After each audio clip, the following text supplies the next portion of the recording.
જય શ્રી કૃષ્ણ. જય હો, મંગલમય હો. આજે ભગવાન પોઢી જશે. હા, એમાં એ એક બે દિવસ નહીં, 4 4.5 મહિના પોઢી જશે. હે પ્રભુ, વિશ્વના પિતા થઈને આપ પોઢી જાઓ તો અમારું શું થશે? અમને પ્રેમ કોણ કરશે? અમારું દુઃખ કોણ સાંભળશે? અમને આશ્વાસન કોણ દેશે? પ્રભુ, ઘરનો વડીલ સૂઈ જાય તો પરિવારમાં કેટલી ઉથલ પાથલ થઈ જાય. જ્યારે આપ તો વિશ્વપતિ છો. અરે, આ વરસાદના દિવસો, 12 મહિનાનું પાણી સંચય કરવાનું, પાણીથી ખેતરોમાં ધાન ઉગાડવાનું, તમામ જીવોને અન્ન આપવાનું, જલ આપવાનું, રોટી, કપડાં, મકાન, આ બધી જ સગવડો કરવાના સોનેરી દિવસો, અને એમાં આપની ગેરહાજરી. પ્રભુ, આપ પોઢી જાઓ, અને એ પણ 4 માસ. 4 માસ જ 12 મહિનાના એવા છે કે જ્યાં સખત કાર્ય હોય, સતત કામના દિવસો હોય. પણ કેવી મધુર કલ્પના છે! નહીં માનવા જેવી વાત છે, અને છતાંય સત્ય છે. અને સત્યમાં પણ છુપાયેલું સત છે. આવો, આ સતને આપણે ઓળખીએ અને દર્શન કરીએ. હંમેશા સિદ્ધાંત સમજાવવો હોય તો દ્રષ્ટાંતની જરૂર પડે. દ્રષ્ટાંત વગર સિદ્ધાંત સમજાય નહીં અને ગળે પણ ના ઉતરે. તો સુનો, જેમ એક ઉદ્યોગપતિ શેઠ કરોડોનો બિઝનેસ કરતા હોય, એણે એના 3-4 દીકરા જે કાંઈ હોય એ બધાને ટ્રેન કર્યા હોય. એમાં મોટો દીકરો 30 વર્ષનો, એ બહુ જ ટ્રેન થઈ ગયો છે. પછી શેઠ એની પરીક્ષા લેવા માટે એને ભરોસે સોંપી દે બધું. શેઠ હોય ત્યાં સુધી એને બહુ જરૂર ના પડે બહુ ધ્યાન રાખવાની. પણ હવે શેઠ એમ કહે છે કે બેટા, મને ઉંમર થાય છે મારી, હું 2-4 મહિના યાત્રાએ જઈ આવું. દીકરો જરાક મૂંઝાય તો છે, પણ કહે છે કંઈ વાંધો નહીં, તું તો બધું ટ્રેન થયેલો, તને ખબર છે બધી, મને 4 મહિના યાત્રાએ જવા દે.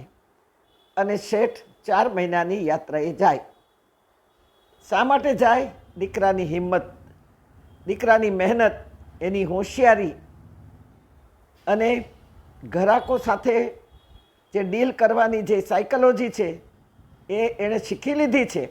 પણ આ બધું પાક્કી કરવા માટે, એની પરીક્ષા કરવા માટે, અને એને ભવિષ્યમાં જવાબદાર થવા માટે સોંપી અને યાત્રાએ જાય. પણ ગુપ્ત રીતે મુનિમ જે હોય, એના રિપ્રેઝેન્ટેટિવ સેક્રેટરી, એમને કહીને જાય કે દીકરાનું ધ્યાન રાખજો, સલાહ સૂચનો આપજો, કારણ કે આટલો મોટો બિઝનેસ છે, ક્યાંય ભૂલ ન કરે, ક્યાંય સલવાઈ ન જાય, ક્યાંય સપડાઈ ન જાય, ધ્યાન રાખજો કે ધંધો કેમ ચાલે છે એ ખાસ જોતા રહેજો, અને મને રિપોર્ટ કરતા રહેજો. એમ આ 4 માસ ભગવાનને આપણી ઉપર ભરોસો છે. ભરોસો કરી અને જગતને આપણી જવાબદારી સોંપી છે કે પશુ પંખીને ખવડાવે છે કે નહીં, વૃક્ષ વનસ્પતિને જલ આપે છે કે નહીં, ગરીબ ગુરબાને રોટીની વ્યવસ્થા કરી દે છે કે નહીં.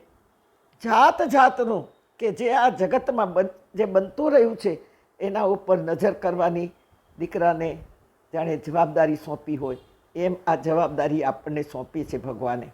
હા, જગતને આપણે કઈ રીતે રાખીએ છીએ, કઈ રીતે સંભાળીએ છીએ, આપણે પાણીનો સંચય કઈ રીતે કરીએ છીએ, આપણે ગરીબ ગુરવાને કઈ રીતે જમાડીએ છીએ, વૃક્ષ વનસ્પતિને કેવી રીતે ઉજેરીએ છીએ, એ બધું જ ભગવાન જોઈ રહ્યા છે.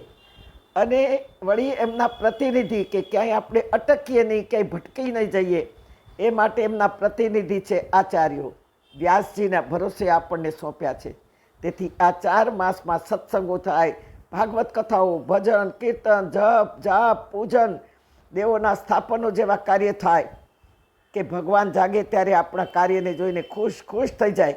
કેટલી મધુર કલ્પના છે! બાકી વિચાર તો કરો, ભગવાનને જો નિંદ્રા આવે તો આપણે જીવી શકીએ ખરા? અરે, ખુદ ભગવાન જ આપણી અંદર સ્વયં બિરાજે છે. કારણ કે ભગવાન માત્ર આપણામાં જ નથી, સમસ્ત પ્રાણી માત્રમાં વૃક્ષ વનસ્પતિ જળચર જીવો સમસ્ત વિશ્વમાં પ્રગટ છે. બસ આ ગીતામાં કહી રહી છે કે લોકત્રયમાવિશ્ય યો લોકત્રયમાવિશ્ય ત્રણેય લોકમાં એ વિરાજમાન છે.